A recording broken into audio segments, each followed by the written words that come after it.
Oh, Congolais, lèvons-nous, unissons-nous et bâtissons notre cher et beau pays. Alléluia.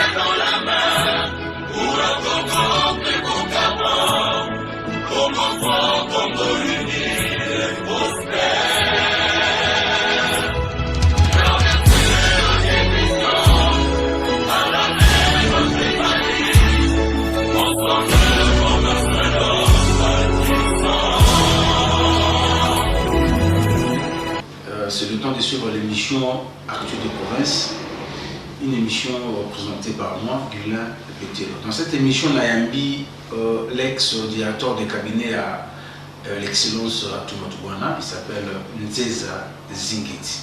C'est avec lui que nous avons réalisé cette émission et on va parler presque de tout. Alors sans plus tarder, je me retourne vers mon invité. Bonjour M. Zingeti. Bonjour Gulin. Bonne santé. Ça va, enfin, Dieu fait grâce, comme on dit chez nous. Ok. La première question de savoir, est-ce que dans l'échéance électorale les OIA, vous avez envisagé à la candidate? Je te répondrai par une question. Je suis politique, la politique est dynamique. Donc, politicien, nous soit un objectif pour conquérir le pouvoir et puis pour conserver l'amour le plus longtemps possible. Ok. Mais il y a un problème qui se pose. Parce que pour être candidat, il faut avoir la nationalité congolaise. Mais les gens disent que vous avez la nationalité congolaise, vous avez angolais. J'ai peur qu'au soit moi, état conquête la vie au taille tout à l'heure. Enfin, dans la période passée, Nazala qui interpellé dans le parquet. On en parlera. Il y avait la cassation. Et là, jour où on va interpeller dans le parquet, on va avoir une identité dans le et pas PV, il y a l'État. Là, c'est pas de nationalité congolaise. Dans la voie Jacques, dans le soins médicaux, dernièrement, dans les carnets DGM. Ceux qui ont journalistes d'investigation, pour que vous ayez un PV dans la cour de cassation, vous ayez une liste de DGM. Au monde a des nationalités congolaises. Si vous avez un CENI, vous avez un carte d'électeur. Alors, tu vois, la province d'origine, territoire et puis secteur et village. Nazali, d'origine de la province, il y a Congo central, territoire, il y a Madimba, cité Angeba, village, il y a Kinzambi, ville, il y a papa, il y a Foutila Nawembo, ville, il y a maman, il y a Tomba. Alors, évoquons tout à l'heure, que Bakanakayo, Bakasakayo en garde à vie. Alors, il y a raison, il y a arrestation à les Akini, détournement à Mbon, le Bamaka par IGF, ou il y avait quelque chose d'autre que ça? Non, c'est-à-dire qu'il ne faut pas faire la procédure à Makamba l'État. L'État est dans la étape. Les lois sont qui va veiller dans la papa moko a bêti moi na soki. Et là, pour ça, l'État yaka a besoin papa wana a zui moi na wana. Baké na bango na ba local où il y a l'État. Ba benga ngo parquet. En attendant bazo sambisa yo soki ba magistrat ba lingi ba kotia yo wana auto benga ba kangi. Maintenant, on va gagner des avocats qui ont une procédure. Ils ont eu un papa. Ils ont eu un papa. Ils ont eu un papa. Ils ont eu un papa. Ils ont eu un papa. Ils ont eu un papa. Ils ont eu un papa. Ils ont eu un papa. Ils ont eu un papa. Ils ont eu un papa. Ils ont eu un papa. Parce que le grief est exposé au niveau du parquet. Mais le parquet, tant ensemble, ils ont raté quoi quand même, ils ont pas eu la vérité. Si on a eu la vérité, à mon niveau, ça a été attitude. Pour preuve, dans cette bande. Parce que nous, c'est comme si l'État de droit est là, or, dans mon cas où l'État de droit est là, dans mon cas où le président Félix Tshisekedi, à qui je rends un grand hommage, fait un très bon travail de la justice, s'occupe de la Zaki, Mouyibi Yasso, et c'est maintenant dans le moment où nous faisons la justice. Si on a libre, c'est que la liberté. Alors, tout ça, moi, recule bouquet. Au coquille, vous avez la candidat. Non, c'est prononcé. Et puis d'ailleurs, là, nous saignons à zone de l'élection. Mais au coquille, vous avez la service, vous avez la candidat.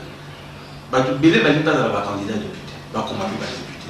Les amis, parce que l'députation, dans la République démocratique, comment on a encore, surtout au moment où il y a un sénateur, on a un gouvernement, il faut moi bien, on a un million seulement pour ma député. Non, on a dit parce que pas député, pas 500. Ça va élu à peu. C'est déjà pas trop population et si pas mot mandat. Population Storo qui n'a pas parlé, tout est 85 millions. Donc, on va bien être dans ma dit, pour 2 personnes dans la députation nationale. Pour 4 personnes dans la députation provinciale. Le peuple a eu un espoir. Le son sur le bateau, on a baqué au salam. On a des bazar et des vagues, mais pas y a peuple. Mais tout le monde a l'idée que nous avons payé ça. Député ou un mandat, quoi que nous l'obéissons, nous avons l'idée que nous avons payé ça mandat pour nous y banger, nous avons payé ça. Nous sommes dans l'intention, on a occupé quand même un poste de responsabilité. Poste à souvent noté qui pour le directeur et cabinet à son excellence le gouverneur honoraire à Toumatouana, c'est-à-dire qu'il y a un poste à ministre. Si on a un poste à ministre, on a l'État ça moi revenir avec moi pour permettre de vivre. En plus de cela, nous avons des experts comptables agréés, nous avons membre à Connect, nous avons un cabinet d'expertise comptable. En plus de cela, nous avons à l'université, nous avons un professeur de l'université. Jusque-là, je suis encore chef de travaux, nous allons défendre thèse dans ma vie. Parce que j'ai une licence en économie, j'ai un master en économie de développement, sinon nous allons préparer thèse. Donc, nous avons aucun été, si nous avons un professeur, nous avons un cabinet d'audité comptable, nous avons obligé de la population, parce que la population, la voix du peuple, c'est la voix de Dieu. Ils ont osé pour s'en sortir. À un certain moment, tout le monde est distribué un ordinateur, mais pas tout le monde est ordinateur, il y a un gouvernement provincial. On va appeler ça qu'il y a au Cameroun. Mais il y a au Cameroun, on a Combo, ils ont une forme de détournement, aux yeux orientés vers autre chose. Mais il y a autre chose qui va interpeller, c'est-à-dire que ceux qui ont ordinateur à l'État, il faut nous avons expliqué l'histoire de l'ordinateur. Il y a eu donc depuis 2016. Ils ont dit pour l'année EPSP, ils ont côté à 1, 2, 3. Là, il y a IPP. Ils ont IPP, côté à 1, il y a 2, il y a 3. Ils sont dans 3. Ok, division provinciale. Division provinciale. Oui, il y a prévu. L'ordinateur commande des amis depuis 2016 et au commande en 2020. En 2020, on a des cas procédés à moins de temps. Il y a 1 an à 2 ans à redistribuer. En tant que directeur, il y a cabinet, il y a son excellence le gouvernement honoraire qui passe. Mais comment ça se fait que la division provinciale n'a plus se résultat? On a mis 6 mots dans la poche. On a mis 75 ordinateurs il y a 6 cas. La facture des amis. On a commis le ministre provincial à l'époque, je crois que c'était Moutamania. Non, Tan, on a commis Serge Tan. Dans la fondation des Azing et des à l'ordinateur. À répondre positivement. Le gouverneur à l'époque a servi son ordre d'émission. Pour nous, Européen, ça va. Donc, il y a fondation. Parce que le ministre s'est déplacé pour monter. Le directeur du cabinet s'est déplacé pour monter. Il y a un lycée à APEC qui centre, tout ici. Il y a un lycée qui centre pour ma soeur, tout ici. Il y a un Ngeba, tout ici. L'autorité qui n'a pas parqué Zalaki. Vous savez Zalaki Bleu à Bogiba. Parce qu'à un moment, nous sommes négligés l'état de droit. On a parqué un peu à Tikikaka aux yeux de l'État. Au bon bien, on peut être au Yépe au Pessiamo. On a gouverné, on passe à l'ordre de l'émission. Ça, c'est, moi je trouve, on avait un mot de la base politique. C'est-à-dire que la politique, moi, il y a assez. Moi, je suis qui, vous en avez politiciens, on sous dans l'environnement. Pour moi, on va voler bas. Moi, je ne suis pas dans ces histoires. Dans ça, on prend la population comme on a dit. On a soulevé le bas dans le feu. Alors l'actualité aujourd'hui, c'est aussi l'électrification en débat. Maïd Ingeba et consort. Alors, Yozakina, son excellence à tout le monde, le directeur du cabinet, Ouibé Mawébélé, tout le projet a financement où tu as financement à projet où tu as. Et ce projet nous a été initié à l'époque par Papa Matousila, ministre de l'énergie, a initié le projet avec la SNEL. Il y a déjà un stock de matériel ébélé. Le matériel là qui est stocké dans Maïdi. Donc c'est le moment que Bandi 2016. Avant même l'élection en 2018. C'est-à-dire avant même la députée en 2018. Bandi en 2016. En 2016, voilà le projet Souki na Katikati.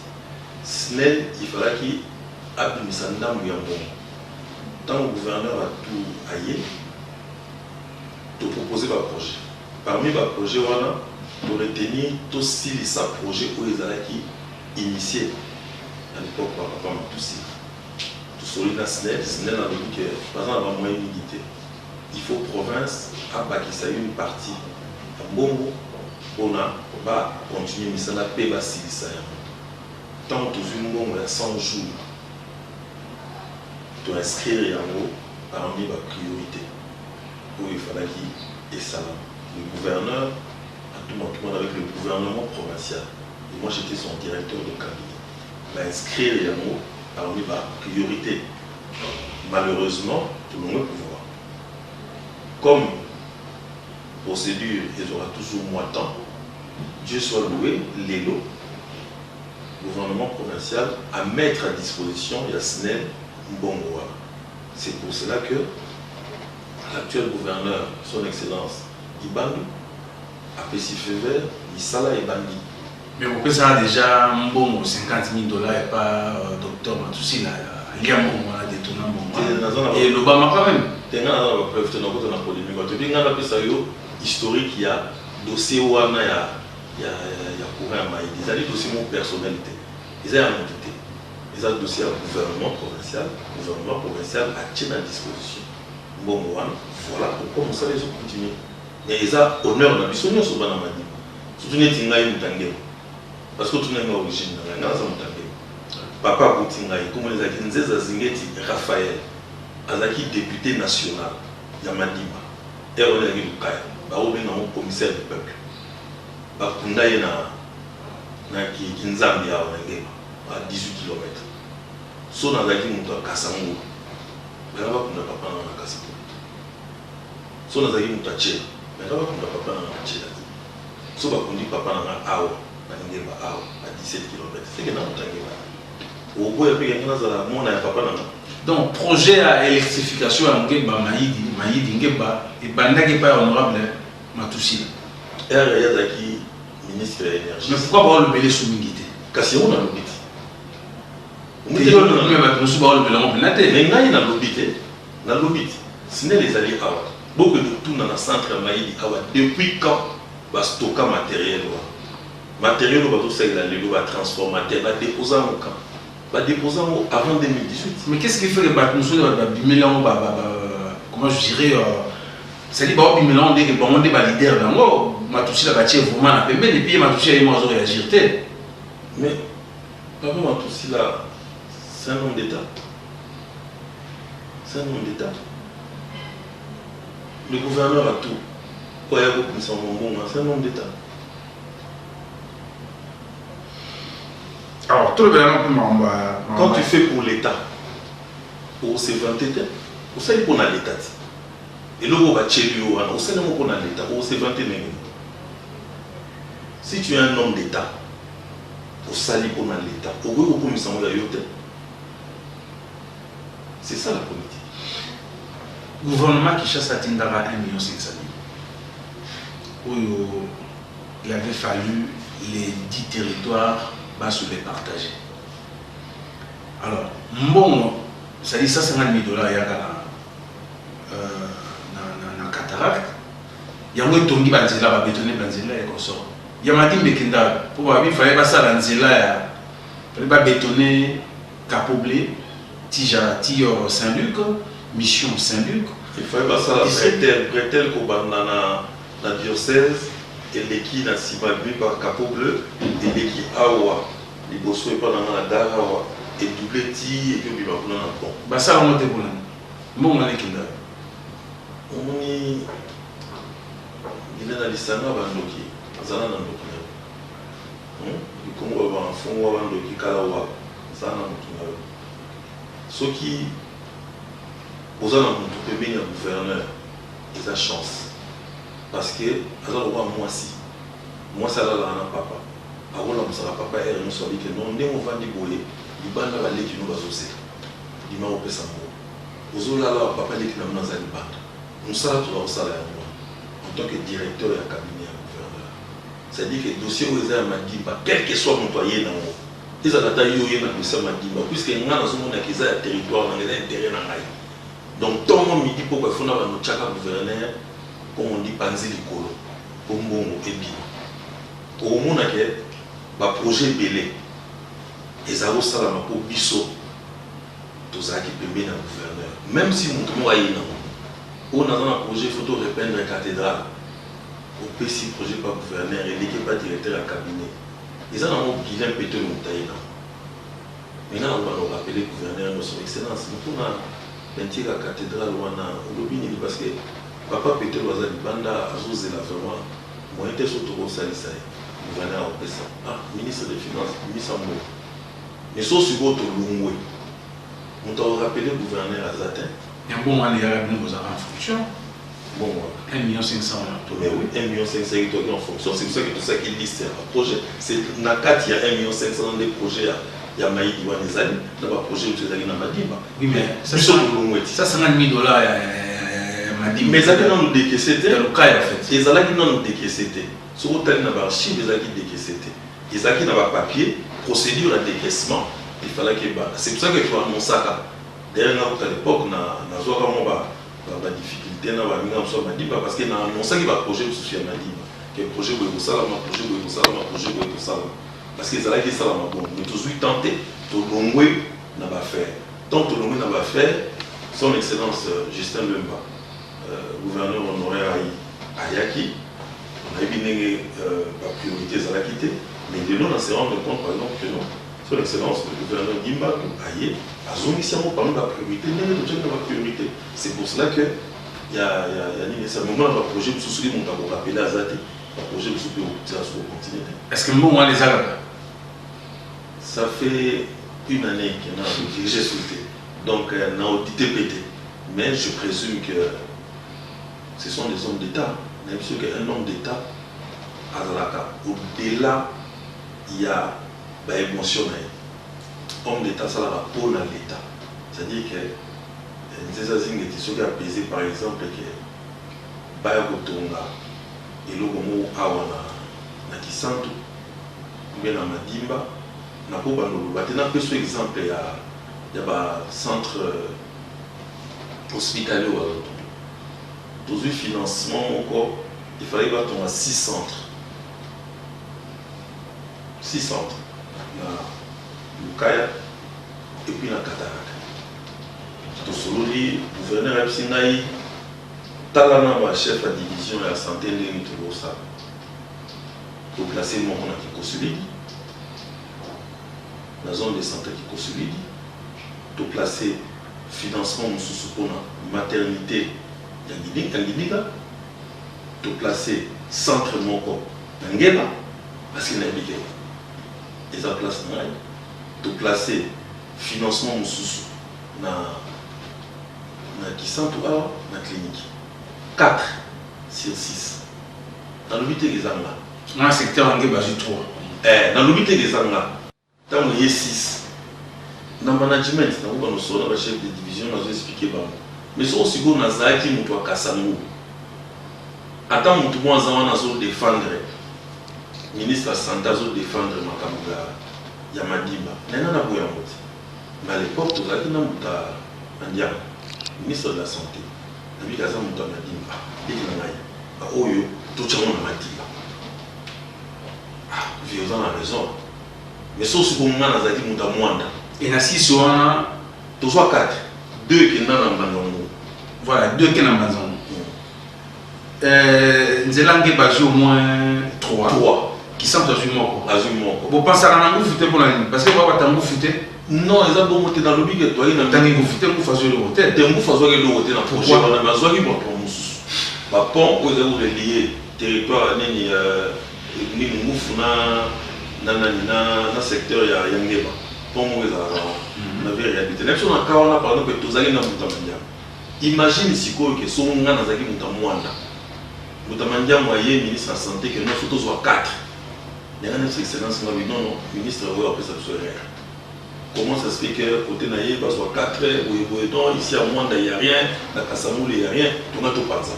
Et ça, pour nous, on va dire que dans les sangs avant nous, ils ont dans le projet, à Zoluba. Nous avons dit que, on a un bénéficiaire. Donc il faut appuyer. Et ça a un bon rôle et directeur à Cameroun. Alors, si on a salé en tant qu'homme d'État, normalement, on a déjà pour tout le monde. On a une histoire parce que c'est ça là. Alors, le projet Estade, c'est un projet d'un individu ou c'est un projet? Il y a un groupe, il y a un député, il y a Madimba, ou c'est un projet financé par le gouvernement provincial et Congo Central? Et c'est un projet qui a été soumis au gouvernement provincial, il y a le gouvernement provincial. Soumis par qui? En tout cas, je n'ai pas vu de lettres à individu. Le projet est arrivé. Parmi le projet, il y a qui est Stade, parce que je me souviens qu'à l'époque, l'honorable Antoine Bonde avait écrit aussi pour réhabiliter un mot. On a dit que c'était un projet qui était repris dans les projets à gouvernement provincial, parce que tout le monde va y être. Alors ce projet étant connu, comme je disais toujours, rôle Nabiso, et ça pour accompagner le dossier. Biso, tout à l'heure, permet à gouverner, dans un monde à Madi.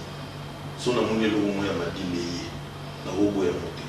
Rôle n'a pas appuyé. Rôle n'a pas dit en tant que maman, on a permis à papa, il faut rappeler à papa, et ce que non, on a un projet mon Madi, on a un projet mon Madi. Financement avec lui. Maintenant, tous nos questions. Dans toutes nos questions, on a sa réponse. Depuis que je suis au Kenya. Depuis le gouverneur à toi Kenya. Depuis que je suis bateau, je suis venu à la Madiba Kenya. Je travaille dans le niveau. Est-ce que le financement est la ressource? En fait, quand on me pose une question, c'est vous avez une partie de réponse. Parce que les journalistes. Il y a une question. Les journalistes. Il y a un rôle dans la salle. Rôle dans les alliés pour rappeler. Mais si vous avez un Kenya, est-ce que le financement est là dans les sous? Oui, mais les journalistes ne répondent pas aux questions de l'invité. Il y a une scopée sa réponse à la question. Non, la réponse est dans tous les cas, le financement est là. Il faut permettre à gouverner. Notamment parce que vous rappelez sous gouverneur que priorité est ça. Nous sommes un gouverneur, nous rappelez. Si vous rappelez, ou nous sommes rappelés, mais Nathalie Souga à quel tant que on entend que moi m'a dit, quel que soit mon tour à y un projet, en tant que moi m'a dit, on a la unité, on a la poussée à ma dit, on a appuyé à l'eau, on a des airs à la tête. On a gouverné mon bon nez, mais tant que vous saurez à tout le monde, on a aussi gouverner à la suite. On a le financement à la suite. Ce qu'on chaîne RTNZ. Radio Télé Zazimeti. Yo tchaka comme moi là, mais ça a yoté. Donc finalement, nous avons l'état de droit dans beaucoup de donc, il y a une chaîne na yoté au Tchekombo.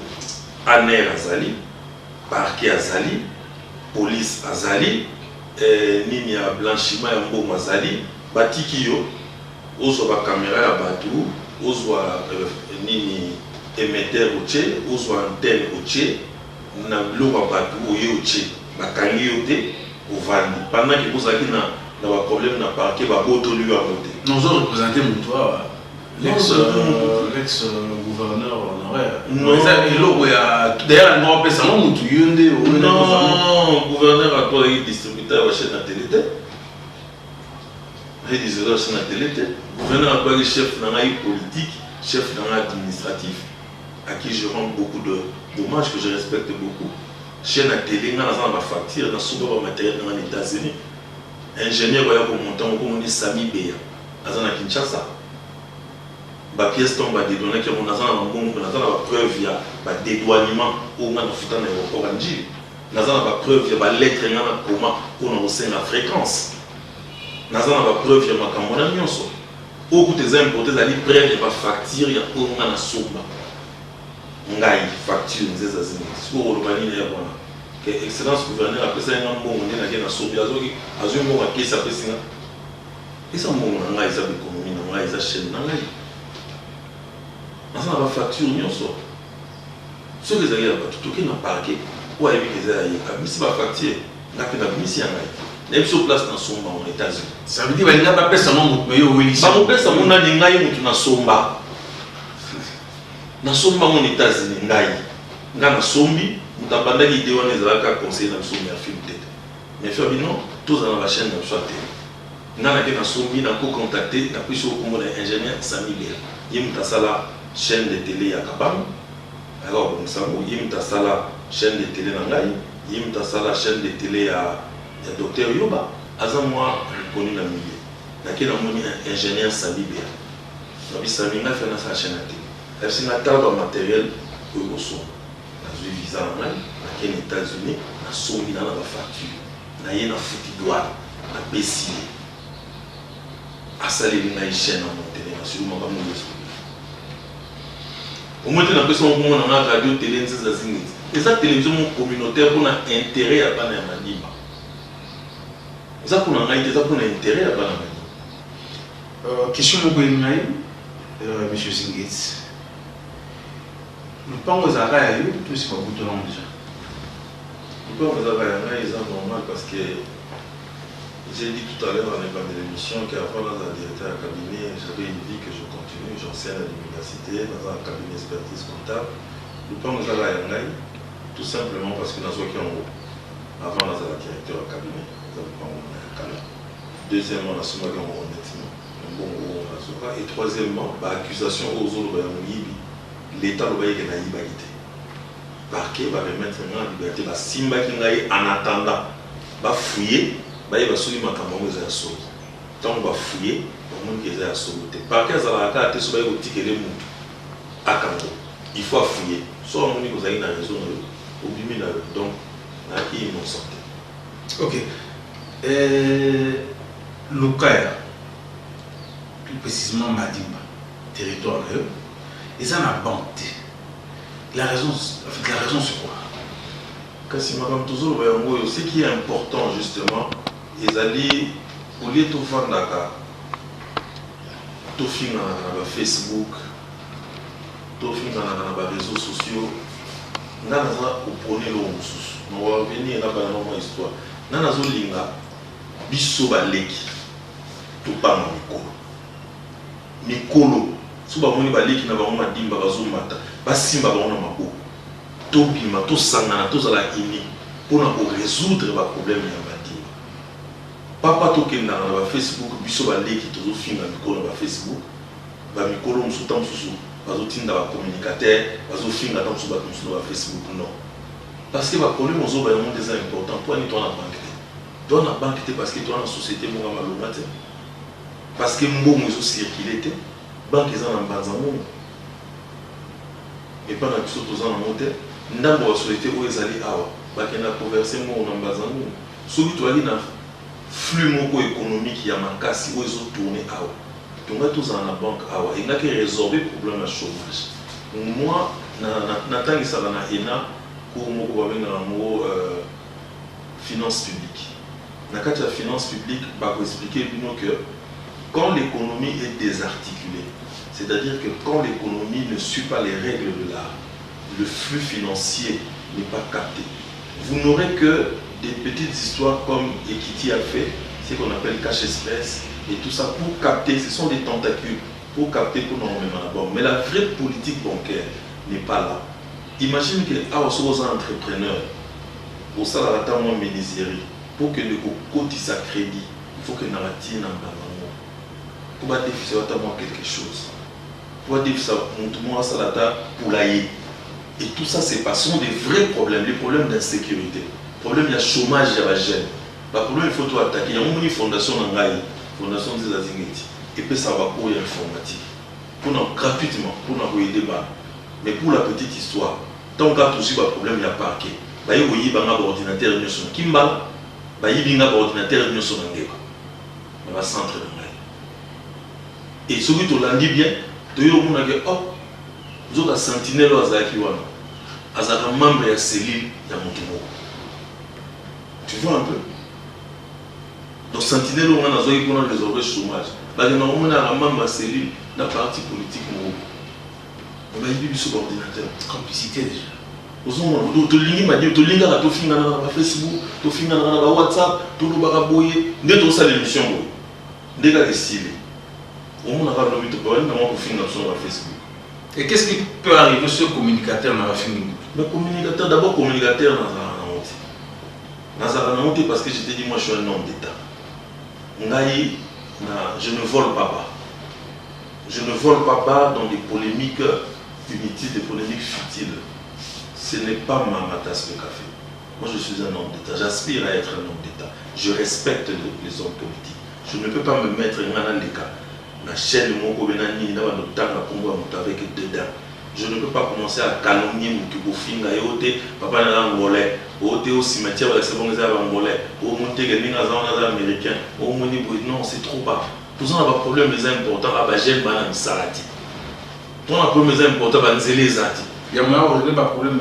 Mais pour régler le problème, il faut que la unité. Ce qui est moi si au côté de la papa n'a pas besoin de lobi osongi okuti yana leki ba oswa lobi na kuno yo okuti ba ser ba le ba ba na ba na mo so mo boya iti batu ba boya ndenge so biso na biso to za unité et lo ngana kusenga mona to senga to sanga to za biso nyonso mika mimwa to za l'ensemble to linga biso ba leki to respecter ba yaya to respecter ba linga na biso ba yana biso o moni biso ba leki to zo kunda o simba biso na maboko to sanga to bungi betanga e bobo gentiment. Petit nangai, oui bien té, master, oui bien té. Tout ça n'a pas tout le solution à problème.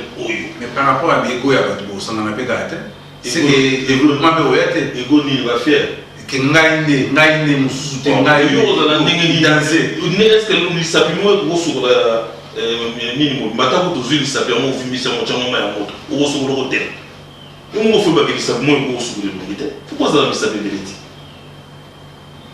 Vous avez mis ça bébé. Attends, il y a parce que quand on a les bannis de l'autre, mais on a un peu karaté.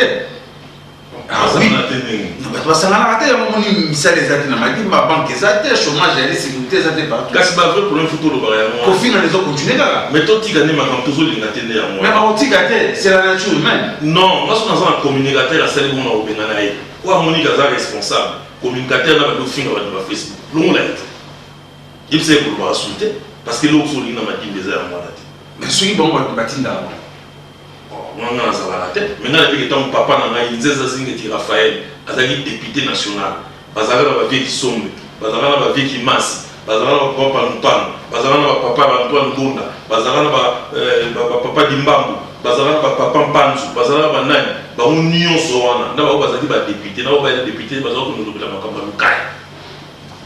Parce que ça vous dit quoi, vous, en tant que homme d'État ou futur homme d'État, mais vous vivez déjà dans la peau d'un homme d'État. Communicateur à vous, on le bâtit sur la tindie. Et puis, aïe, à Figi Moto. Peut pas le mot lié. D'abord, on a un communicateur. Parce que j'estime que c'est la politique. Mais ceux qui n'ont pas de communicateur, et que le communicateur, on a un lobby à Figi qui l'aime plutôt. Parce que dans le bateau, ils ont manqué de respect. Dans le bateau, les communicateurs, on a sali, on a yéba d'ité. Jour na gomu na mo. Ben on l'accent que non. Président, Talabo, Nathalie, on a bien communicateur. Mais André, quoi nous venons le babo ici, il est pétrole. Non, yo l'ongwe. Et puis na sali communiquer. Que na l'ongo li André, alors je peux même na maïté. Parce qu'il y a un moment toujours, ce n'est pas ça la politique. Au fond de la confiance, c'est pas ça la politique. Et ça, on m'a acabé pour nous on m'a dit bah quel n'est qu'on n'a pas fleuve. Quel que soit le territoire, il n'y a pas fleuve. Mwanda, Tchela, Lukula, tout ça. Ceux qui ont touché moi, on n'a pas moi. Bah Sangani. Mais maintenant, on a un problème. Nous avons visité à tout le monde. nazota coup de fil à mutu moko te nayoka te ke bato basali réunion bakende bavanda bakende kotala procureur balobaki non ndenge nini ndeko na biso asali ko asali mais ke nomeka makambo wana bafle. En tant que futur candidat potentiel, vous êtes sûr que vous avez non, moi je suis futur candidat. Je t'ai dit que j'étais directeur du cabinet du gouverneur. Mais le beau à la candidat potentiel aussi. Mais c'est possible. Pourquoi nous avons la candidate? Ouais, si vous pas soutenir un moment. Mais la personne zonga na bas fleuve, qui est na Tchela, qui est na Moana, qui est na Lukula, qui est na Sekebanza. Toucher mon mot à bas fleuve. Pour mon année va au sang. Mais ngai parti à soi qui ngai. Na mon attaque que oh non, yaya, totindi $200 pour l'avocat. Ou bien bailler, problème à mes amis. Ou bien le gars qui va kenda au mon atel.